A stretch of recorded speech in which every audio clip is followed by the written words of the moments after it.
Good morning, everybody.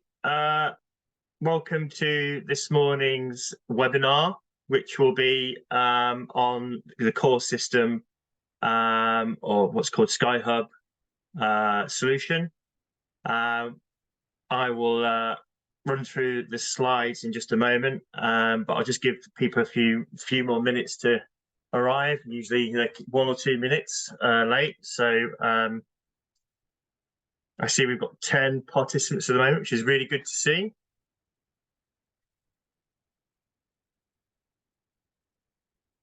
So I'll just share my screen with you now.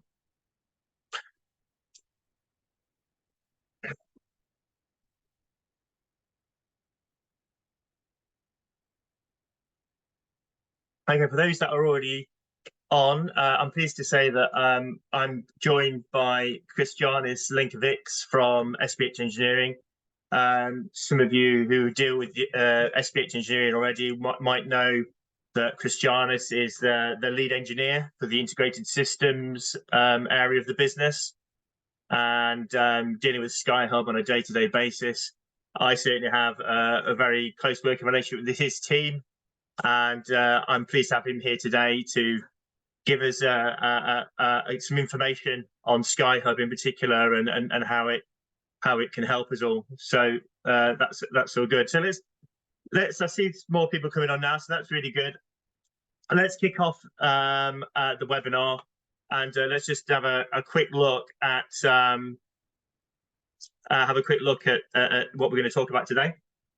So it's going to be a quick a little bit about ourselves, JBOS. I know a lot of you might be aware already of what we do, but it's always good to just, for people who aren't aware of who we are, and give you a little bit of an overview on that. And then you will just go straight into this core system. What are we talking about? The different parts of it, components, and you can see them listed there. So we'll try and run through those, and at the end of it, hopefully you'll have a good understanding of how the system integrates, and potentially, it might be giving you the pointers for a meeting with ourselves, and how we could help you in the future use this kind of technology in your business. So yeah, we'll hopefully have a Q&A session at the end. So if you have got any questions, then please send them in. Often we come to the end of these sessions and nobody asks any questions, and actually within like 2 hours we start getting questions coming through, which I guess is okay, but you can think about them as we go through. That would be great, and we can get the answers back to you really quickly. So that's the good thing about it.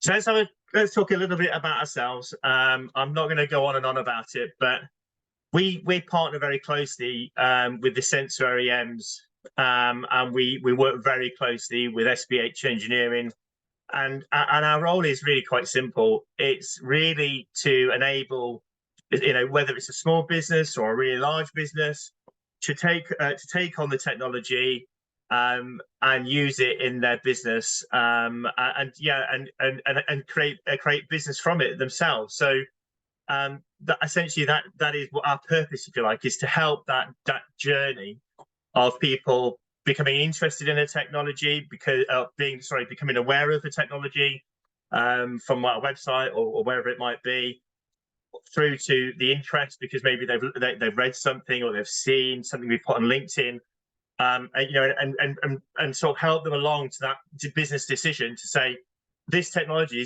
could really help us, and of course that involves demos and trials and all kinds of things like that. So that's really where we see ourselves in our role, and those that are following us on LinkedIn will know that getting out there and actually using this technology is something that we do a lot of. So hopefully that's a benefit to those. And if you don't follow us on LinkedIn, then please do. So like I was saying, yeah, we've partnered with small and large companies across multiple sectors: waste, renewables, power, agriculture, and amongst others. And we've been involved in all kinds of different technologies, as you can see here. In different applications like soil analysis, utility detection, peak thickness. I think some of you might have saw our GPR LinkedIn post recently about Scotland. We've done archaeological investigations with magnetometers. We've done power cable routing. We've done UXO clearance, and we've done methane landfill surveys as well using the Falcon.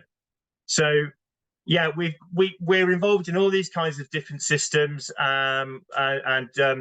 yeah, if you think we can help you at the end of this, then please just get in touch and we can try and sort something out. So before too long, let's straight into what we mean by a core system. We called it the core system, or what core system, but what do we actually mean by that? Well, we mean what internally we call the SkyHub solution, so the UGCS SkyHub solution. So it's a hardware and software integration that is used to enhance the capabilities of UAVs off the shelf, effectively, like for the likes of the M300 or the M350, for instance, which are workhorses of the UAV industry and survey industry. So it's really, enabling a range of sensors on those systems for an array of industrial applications. And I just mentioned a few back then. So that's essentially what it is. It's a hardware software solution that enables the UAVs to do other things other than hold a camera, for instance. We're using more sort of geophysical sensors and that like.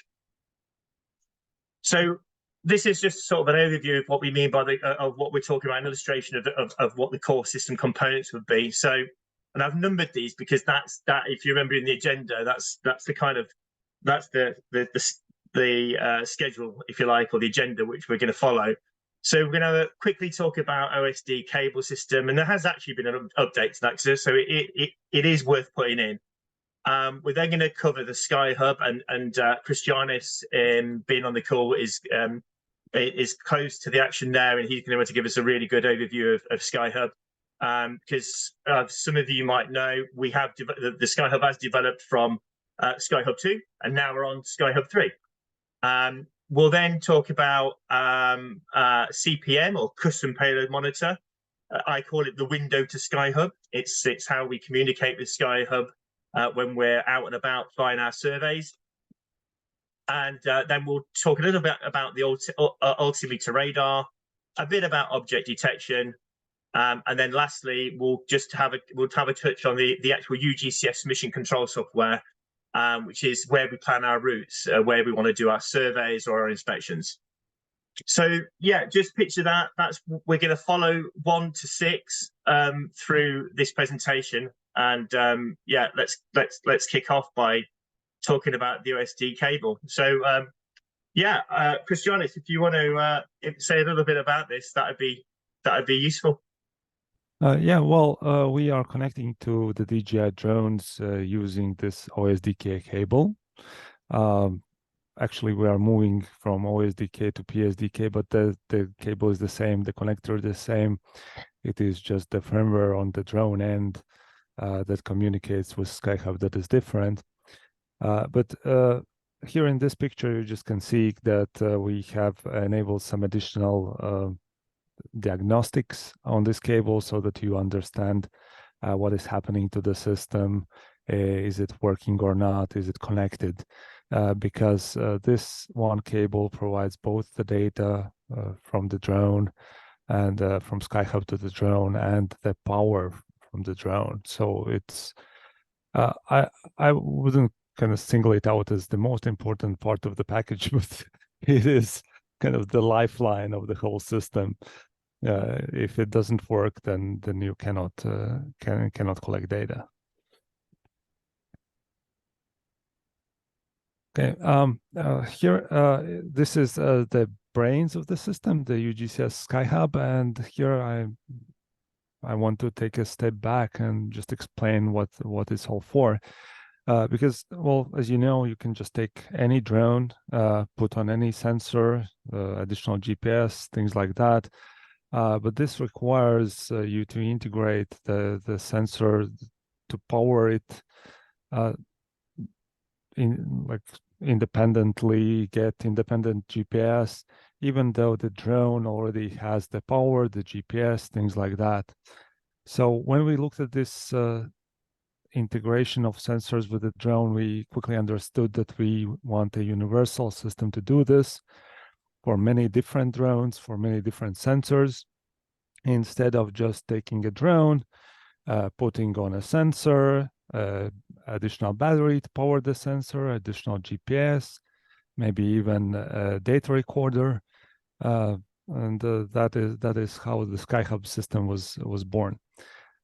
One other thing that SkyHub does with the DJI drones is that these drones cannot follow terrain. They don't have a radar or any other kind of altimeter. They don't support this functionality. So in case of DJI drones, SkyHub is also controlling the flight of the drone so that we can maintain the exact altitude over the ground that you want. Again, to take a step back, some 8 years ago when we started this, we evaluated different drones and saw that DJI drones at that point were the best to use. But we wanted to use GPR, and for that we needed the drone to fly very low to the ground and very steady, and those drones couldn't do that. So for that we developed SkyHub, not only to power the payload, to record the data, but also to manage the flight. Okay, so here's a slide about the old SkyHub and new one. So you might notice that there is no SkyHub version 1. This was only for our internal use that we used in Greenland in search of planes. So when we started to commercialize it, it was already on version 2. We had kind of narrowed down what we need from this computer, what we needed to do, what we needed to provide. And it was very good up to like 2 years ago when we understood that we need a wider set of capabilities. Just the 3 connectors on the top is not enough. Customers want to carry more sensors, do more things with the system, and have a more powerful onboard computer. And this is how SkyHub version 3 came to be. We took everything, all our desires, the customer requests, everything that we had for the SkyHub version 2, and implemented it in the brand new and fancy SkyHub version 3. So I have been talking a lot about DJI drones, but the world is currently divided into 2 parts, with DJI being the main drone manufacturer with the best technology overall, and everybody else is just playing catch up. It is just what it is. They can make good drones cheap, and they fly really well. So we mainly focus on 2 types of drones. So the first one is DJI. Any DJI drone that can take a payload, we can control. And the other set of drones is the Pixhawk drones, the open source drones with ArduPilot firmware. And these drones have a slight difference from DJI drones in that there we do not control the flight using SkyHub because ArduPilot, ArduCopter drones, they can do their own terrain following. So we are not duplicating this functionality of these drones. We are leaving it to the drone manufacturer, to the software on the drone, because there are a lot of these drones. And if we start controlling them all in the same way using SkyHub, we will quickly run into a situation where we have to tweak for every single drone. And we cannot do that. That is best done by the drone manufacturer. If they say that this drone can use a terrain following radar, then we have to kind of trust them, and if it doesn't work, then go to them for some improvements, refinements. which would be really hard for us to do because, well, we get one of those drones and and that's it. Okay, so this is the main difference that I want to stress between the DJI drones and everything else. On DJI drones, there are a few models. We can work with them hands-on, day in and day out. We can fine-tune the system to work with them. For ArduPilot drones, we leave the navigation to the drone manufacturers, to their internal software, because, well, they are selling those drones and they see more than one of them.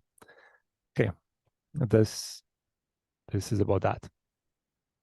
Okay, so Jonathan already touched about this. So SkyHub does the following things.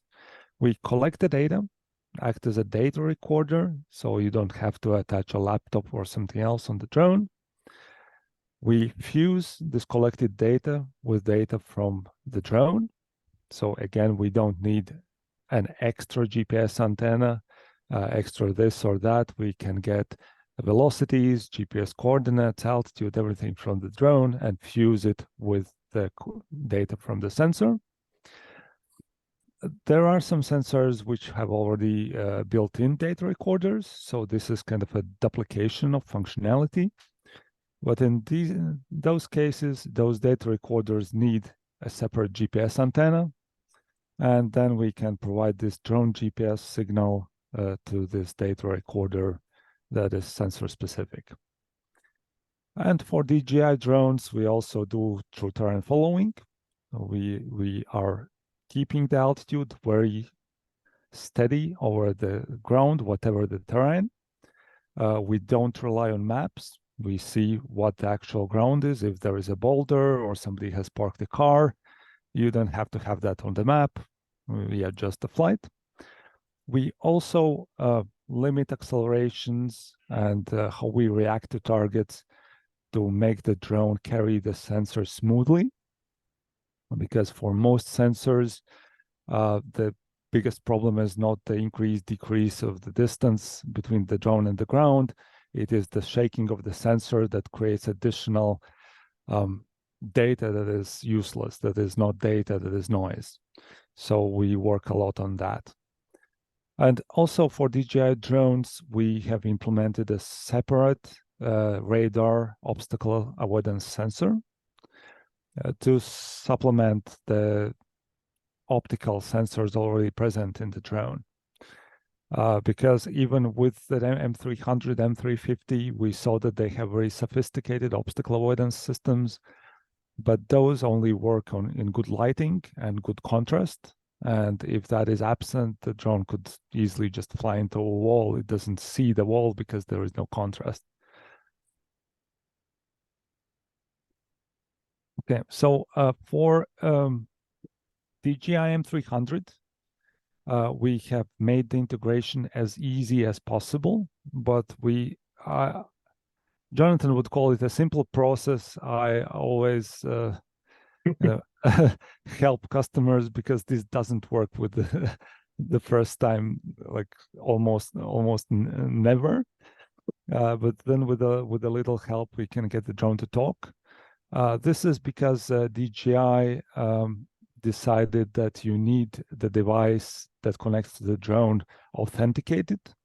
It needs to be in the database on the drone. And this was a big hurdle up until the GM350 was released with a new PSDK, which will allow us to take all these steps away. You don't need a DJI developer account. You don't need a specific ID and key. You will just be able to connect to the drone and fly, basically. Yeah, so this is the next slide about that, because this is as simple as possible on DJI M300, but we are aiming to make this even simpler, even easier, as much as we can, a plug-and-play operation. Okay, so there are different ways you can get data from SkyHub. So at the end of the flight, you have some data collected. You can use our own software, the custom payload monitor, to do that, or you can use any FTP software like WinSCP. Just connect to the onboard computer, open the file system, download the files collected. This is like what you would expect from any computer or data collection device.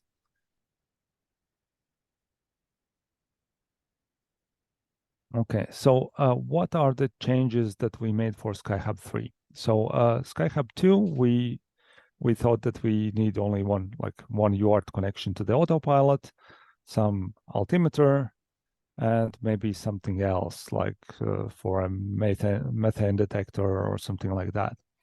With increasing customer base and increasing amount of payloads, amount of drones supported, we understood that we need more capability, more interfaces, more options. So at the moment we have four UART ports that can be used for serial communications.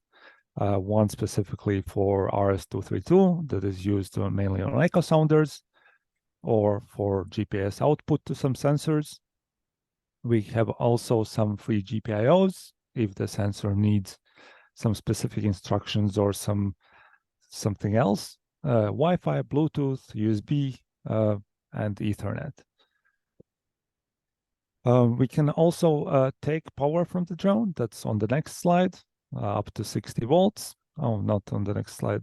And provide up to 18 volts to the payloads, either through the connectors that you see in that previous slide, these ones, or through a separate power port just for powering things. So here we see the main connections on SkyHub.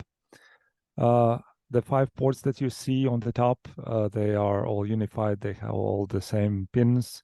You can use the same cables, but for the last 2 ports, AMA4 and AMA3, the pinout slightly differs to accommodate a wider array of sensors.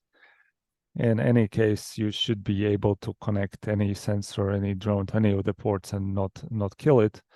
But well, functionality in some situations will not be available on some specific ports. So also we have the RJ45 port for the Ethernet and 2 standard USB ports at the moment. Okay, here I ran ahead with this. So we have 2 power in ports, which can be used, so one for powering SkyHub and another for pass-through of power to some other sensors, so that you don't have to manufacture a specific cable for that. We have a power output for sensors. This is used only if the sensor needs a separate power. If it's not taking power from the black ports, the 5 of them on the front of SkyHub. We can manage this power output port from 9 to 18 volts. So whatever you need. So 9, 12, 15, 18. And we have some lights on the SkyHub to just show you what is working, what is not, just for identification, so that you know that it's booted, that external power is on or off, things like that. Great. Okay. Yeah, lovely. Yeah, thanks very much for that overview on SkyHub, Christianis. And as I said before, if anybody's got any questions on SkyHub, and if something hasn't been explained, or you need a little bit more on a little bit more detail on SkyHub, maybe you've got a project coming up where it looks interesting to you, but you're not quite sure about a few things. Just chuck a question in for us, and of course, if you want to get in touch with us afterwards, that's absolutely. But of course, that makes sense as well. But yeah, don't hold back on the questions. Yeah, that's good. So yeah, thanks very much again, Chris. That was good.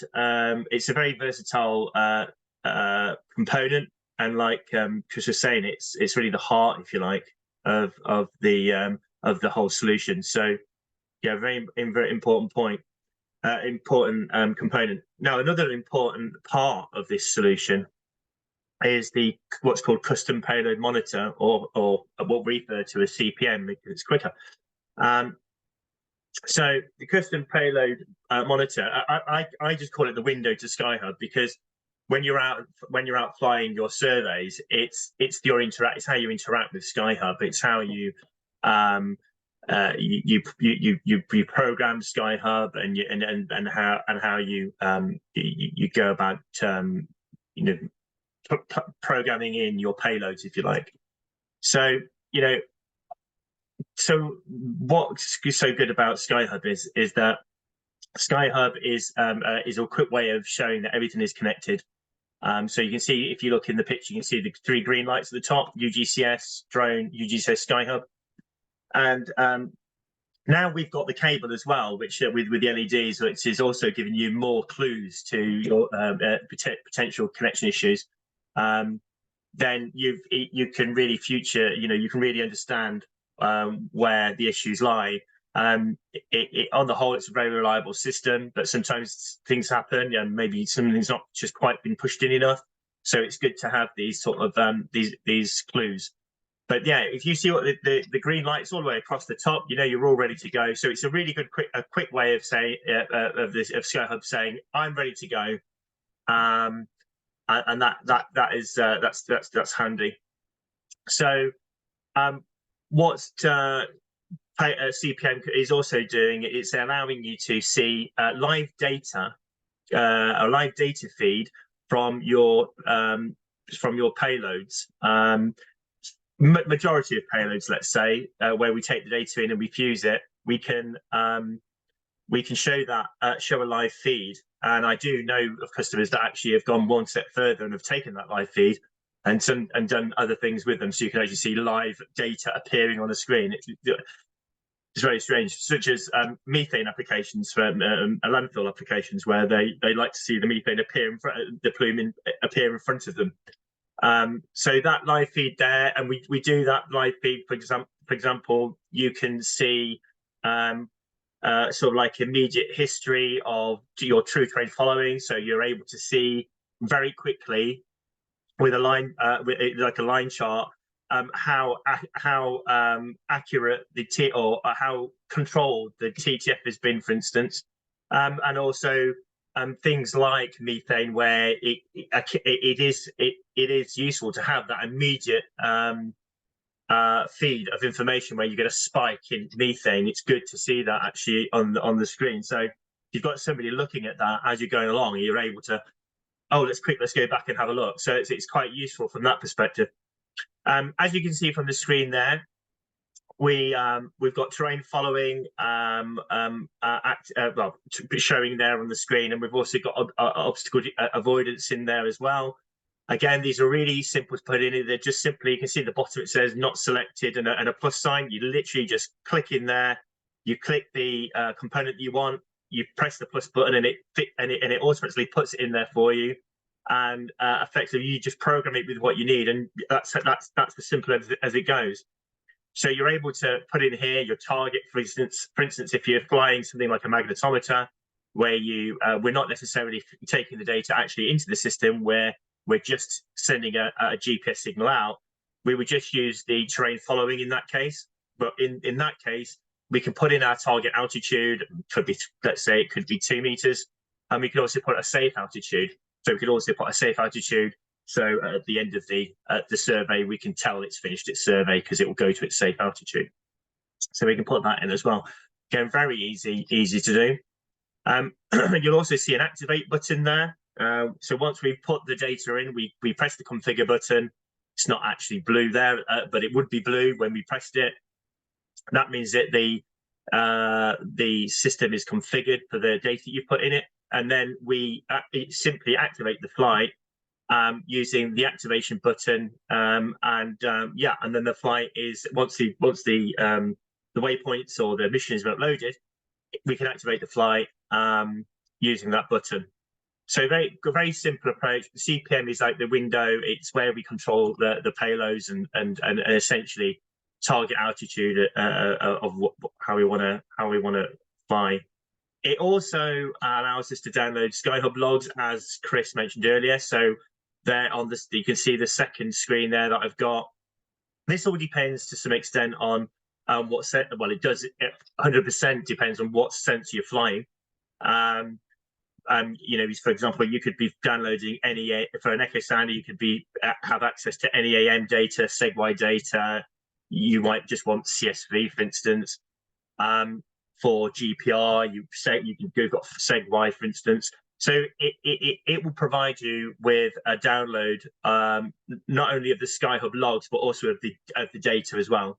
And you can do that from, as Chris mentioned, you can do that from the CPM. So the CPM is a very useful. It's the second part of that SkyHub jigsaw that allows you to enable everything to work smoothly. So when you're, as Chris said, when you're flying sensors, you need to be flying really low. I mean, 1 meter, let's say, for example.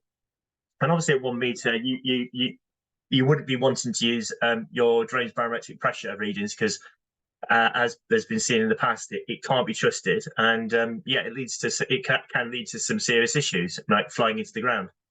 I've put a really obvious example up there, but hopefully you get the point.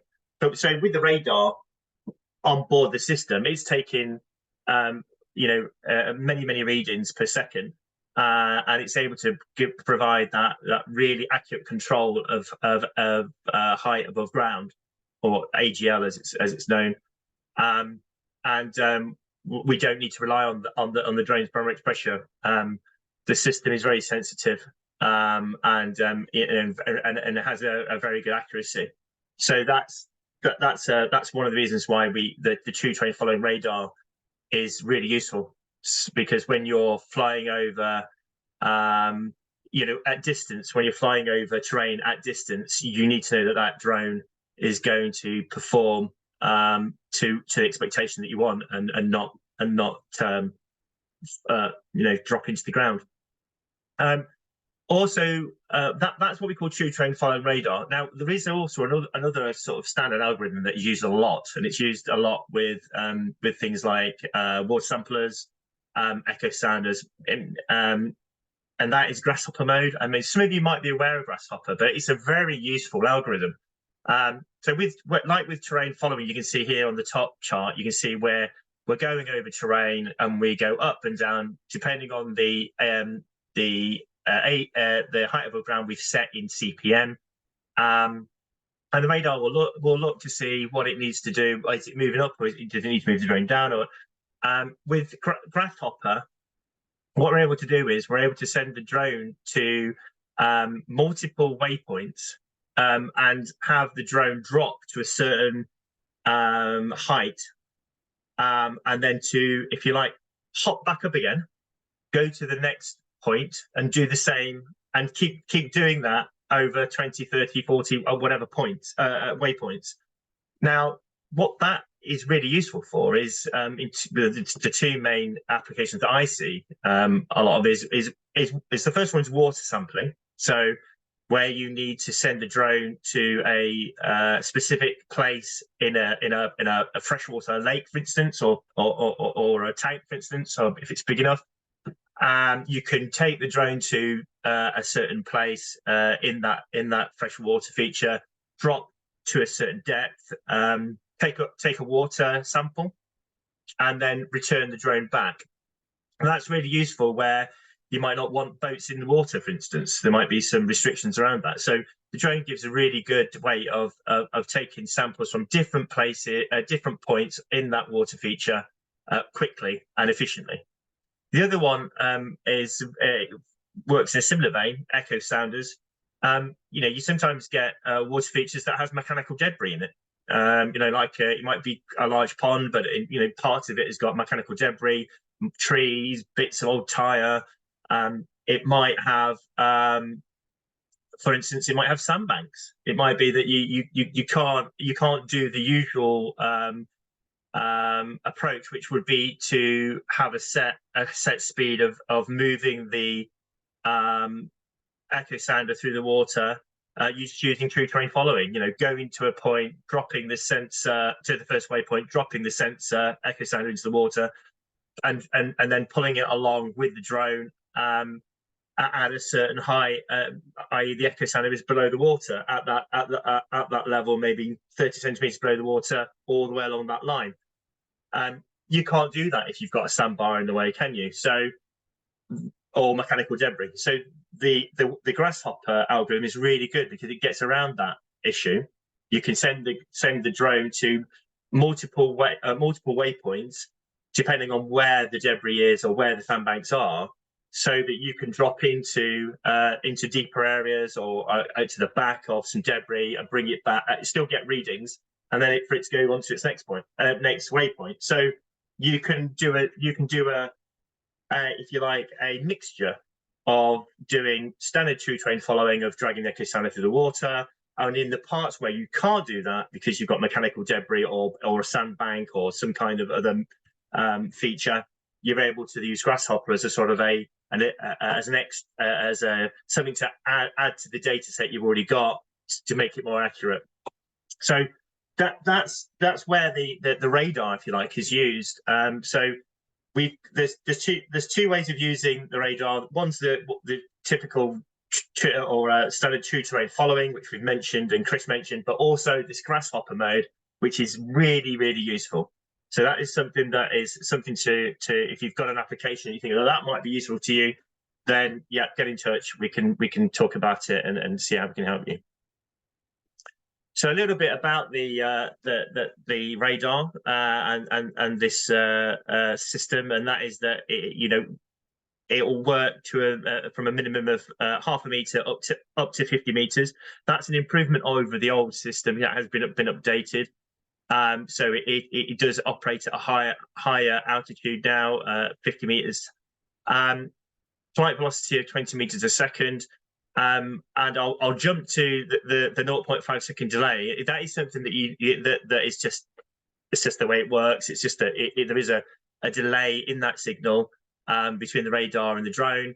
And if you are, the faster you go, obviously you need to be very mindful of where you do have a change in elevation. It might be that the drone has to needs enough time to slow down. So you just need to be careful of that. So just that 0.5 second delay, although it's a blink of an eye, can be seen if you're not careful. So the radar, as I said before, is controlled in CPM. So this is where we put in the target altitude, and so that's all controlled. And Grasshopper again is also programmed with as a drop-down box in CPM. Yeah, you don't need. I think you've probably worked out you don't need a DEM. We're using a true terrain following radar. It's doing. It's got its own radar. It's doing its own thing. So some of you might have seen a post that I made probably a few weeks ago now. I was down off Portland Harbour, and we were testing the R4 and true terrain following over the water, and over 3 days it performed impeccably. We didn't have a single issue at all, and I think everybody that was watching on was quite amazed that in the middle of this sea, the drone was moving at 1 meter without any issue. So that was just to make people aware that the radar system we use in the UK, and I say the system we use in the UK because there are different rules in the US, for instance, where they tend to use laser, and obviously laser won't work very well over water anyway. But the radar, we use the radar. It's very useful over water and land. So if like I was mentioning with the echo sounder, the sea's not calm all the time like a freshwater feature. You do get waves, and it still performs very well over that. And I know that there have been tests in other parts of the world as well that have confirmed that, such as the Baltic area. So yeah, it's a very the algorithm that SPH have come up with is yeah, it's very handy indeed. Just the pictures on the right hand side here, just to let you know that there are different various configurations for it. So you can see that, for example, the likes of Echo Sounder, where we're dangling a cable below with an Echo Sounder, we need to have the radar looking away from that, otherwise it would interfere. So that's off the front gimbal. Then we've got the R4 in the middle, just to show you that we can actually position the radar on the bottom of sensors in this case. And also, yeah, there's also an option to have it on the leg as well. So, you know, quite versatile, and it all depends on the application. So object detection radar, I mean, this hasn't been around for that long. Yeah, I'm a big fan of it. I've seen it working, and it really does gives you that safety net. As Chris said, it does work with your standard forward-facing obstacle detection that your standard M300, M350, for instance, in this case, in the picture. And you know, there are issues. There are known issues with those drone onboard sensors, where small upstanders, very thin upstanders, have been completely missed, and small branches have been completely missed, and the drone has had a tumble. So it is a safety net. As always, you know, it's working at a high frequency, so it's able to detect these smaller objects. Effectively, the drone is programmed again in custom payload monitor, as all the sensors are, and you're able to stop the drone. So the drone, if it sees, let's say if you programmed it for 3-4 meters, let's say, the drone will look for something within that zone. If it sees it, it will hold the drone. So again, it could be the difference between having a drone and not having a drone. But given the issues that we know exist on the M300, if you're flying low at 1 meter, you know, GPR, magnetometry, you know, even echo sounding, for instance, where you're going into tight spaces, it might be something you want to think about. But a very useful addition, and connects directly to SkyHub as always. So this is 6. This is the last part of the jigsaw. So we've got all this great technology, but you know, with SkyHub, true train following, but we need to tell the drone now where it needs to go, and we do that. So we do the mission planning through what is the flagship tool, which is UGCS. Some of you might be aware there's three. It comes in 3 varieties: UGCS Pro, UGCS Expert, and UGCS Enterprise. You only really need UGCS Pro to fly this, but I'm just going to give you a quick sort of, like, you can see the picture here. You know, it integrates with CPM. So when you've got CPM on your laptop with UGCS Pro running, it just talks. They talk to one another seamlessly. You're effectively just putting in flight speed into UGCS Pro. So, like we said, the target height, target altitude is performed within CPM. So you can put a target altitude in UGCS Pro as you would do for a normal photogrammetry mission. But when your CPM is on and it's being used, it takes over that role and will override the height that you've put in your UGCS Pro. So in a lot of cases, yeah, you can just put maybe five meters in, so you can see where you're going, but then that's overridden. The other important field that we fill in here is the line swath. So, for example, the R4 will fly with a swath of 2.5 meters. So we can tell in UGCS Pro, we just say that your line spacing is 2.5. So we can pull that into UGCS Pro. And then the last thing I put on here is, as you can probably see, is it's very easy to see your where you're trying to price up, for instance, a project or for time and money and so on. Then you can quickly work out, you know, how how long it's going to take, and also, sort of well, how long it's going to take and the distance. You just work in your in your batteries, and yeah, you can come to some kind of good overview of how long it's going to and what resources need to be employed to do it. But it's a very simple process. It's very much as you would expect from a solution like this. It's you drag to create your drag and drop to create your waypoints, and the system does the rest. So it's really easy to plan your mission, and then you can do that anytime. You don't even have to be on site to do it.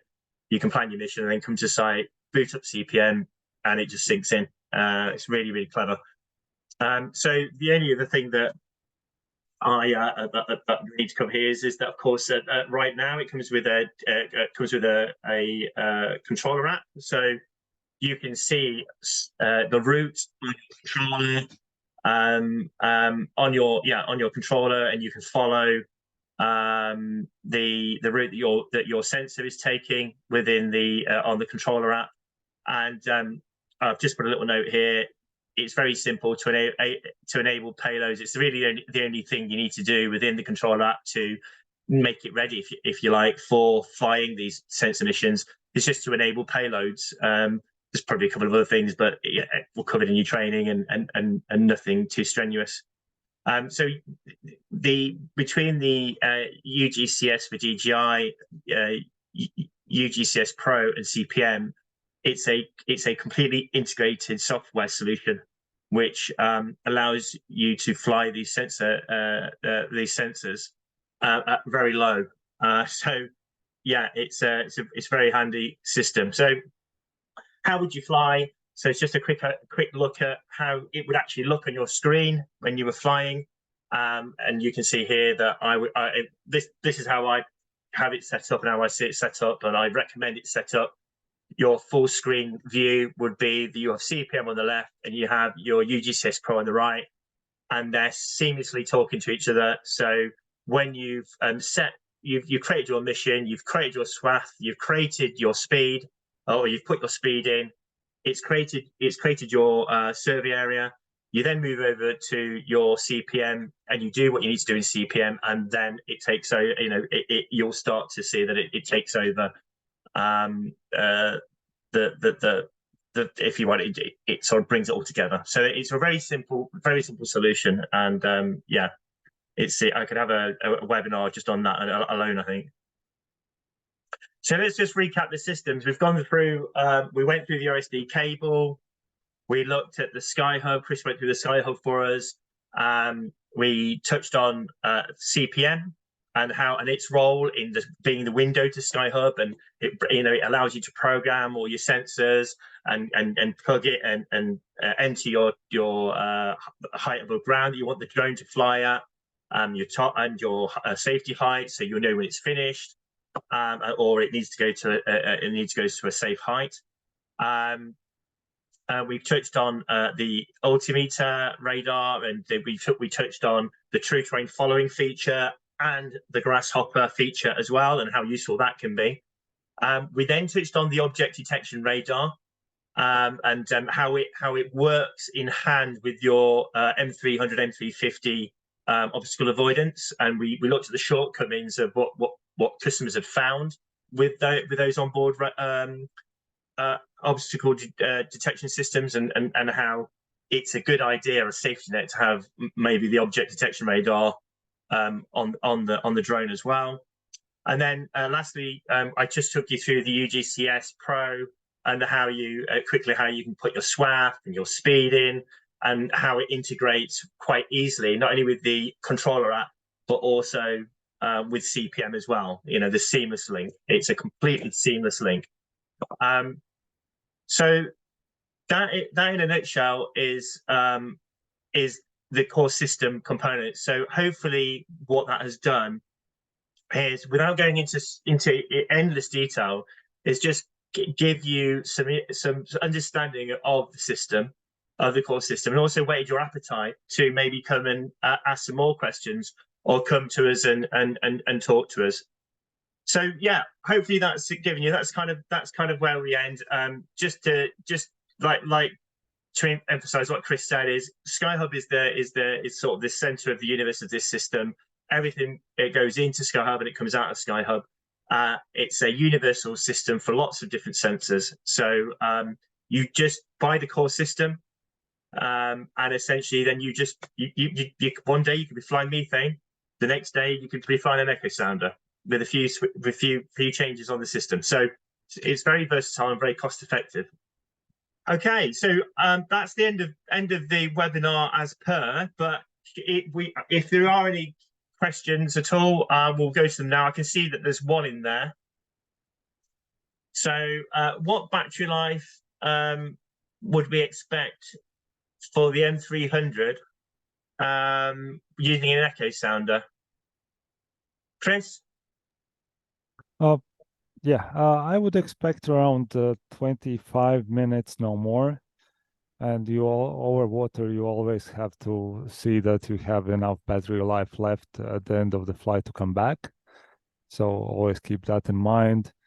Battery life will be reduced on M300 carrying almost any sensor. It will never be the factory stated like 45 minutes, something like that. But 25-30 minutes can be achieved with practically any sensor as long as you keep within the weight limits. But of course, it will be affected by wind and other environmental factors. So, yeah, those are the two of the questions. So that, just in case people haven't, have you got issues, whatever. But anyway, there's two questions that Christianis answered already, and I'll just read them out for everybody to hear. The first one was what measurement range for the grasshopper mode. Chris responded, the grasshopper mode, you just set the cruising altitude and the altitude to drop down to. The depth of collected samples will depend only on the length of the cable your sensor is attached to. For example, you could have a 30-meter cable fly between points at 35 meters and lower to 2 meters above water to get a sample for 28 meters depth. That's pretty straightforward, that one. Second question that was put that's been answered, is the measurement only directly below the sensor, or are measurements made around the sensor also? And Chris answered, this depends on the sensor. The radar altimeter has a 28 by 18 degree cone of coverage, so it would see what is below the drone and the coverage area would increase with altitude. The same for GPR, where the coverage is around a 40-degree cone, point sensors like echo sounder will have their coverage in the specifications. For example, the single frequency echo sounder we offer as a 5-degree beam width, essentially a point measurement. Okay, as far as I can see, we've kind of, that's the questions that we've got. As I said before, please don't hold back. It is quite, well, it's often actually people will get in touch afterwards, and I understand that that's usually the best way forward. So anyway, look, I hope you've all enjoyed the webinar. If you haven't got any questions, then please get in touch. But yeah, that's we'll end it there, and I hope to speak to you all again very soon. Chris, can I, Jonathan, if I may add, so the last question was very interesting about the battery life. And the rule of thumb basically is that for every 100 grams that the drone is carrying, the battery life falls by a minute. So it is very, very important to keep the weight low on the drone. So carrying any external batteries, any additional GPS, things like that, reduces your battery life. This is why we have this integrated system that is an all-in-one solution. So you don't need external data recorders, external GPS antennas, external batteries. You can have it all and have your battery life. It's good. Okay, yeah, right. Thanks for that. Otherwise, no other comments. Should we keep the questions open for a couple of minutes more? Yeah, we can do that. We can keep the questions open for a few minutes. And just to everybody, I think you can see it on the screen there. But as I said at the beginning, we're all about empowering small and large companies to take on this technology. And I'm very keen on getting out and actually demonstrating and trialing this tech. We do have an array of technology, and we will soon have the new LFGPR here in the UK for demonstrations and trials, and I've already been contacted about that by one of the major water companies, which is great. So if you think we could help you with a trial, you know, a trial or a demo of the equipment, whether it's an echo sander, magnetometer, or GPR, then please get in touch. We can, you know, we can come down and we can help you out with it. So yeah, let's just see. I think Jonathan, you're also planning a magnetometer test for the Magnimbus, right? I am. That is a very good point. Yes, I am testing the Magnimbus as well, which is the brand new magnetometer from SBH. I've not had that confirmed exactly when that will be arriving, but I think it might be the end of this month, Chris. So that is you know, a very sensitive magnetometer. I would expect it to really be effective in applications such as utility detection, even low kVA detection. So where we have cables, particularly possibly one of the tests that I'm talking to a company at the moment about as low as 20 kVA, and whether or not the Magnimbus would be able to detect that at maybe a meter. One of the great things, one of the really good features about Magnimbus is its design, as that it can be flown literally in many conditions very low to the ground. Other systems that we have, such as R3, R4, because they're in a horizontal plane, as almost flying with a rod, if you like, pole. We have to be very careful flying it at very low altitude. So, but the Magnimbus, with the way that it drops down, we're able to have the sensor very close to the ground, which gives it a much better detection capability for utilities and cable. So cable detection. So yeah, I'm really looking forward to that. We've still got to finalize the details of exactly what we're going to be doing. Again, if there is anybody out there that thinks that we could help, you know, you could become part of that trialing project, then please get in touch and we can talk about it and see if we can arrange maybe a day. I expect to have it probably for between 1 and 2 weeks, so maybe we've got some time to plan something in. That's a good point, Chris. Thanks. Okay, thanks, Jonathan. Yeah. Okay. I don't see any more questions that need answering, Chris. So you know, all I want to say is thanks for everybody. Thanks, Chris, for your time, and yeah, we'll make sure you come and see us for the next webinar. Keep your eyes out. Thanks much, everybody. Yeah. Thank you. Thank you. Bye. Bye. Okay.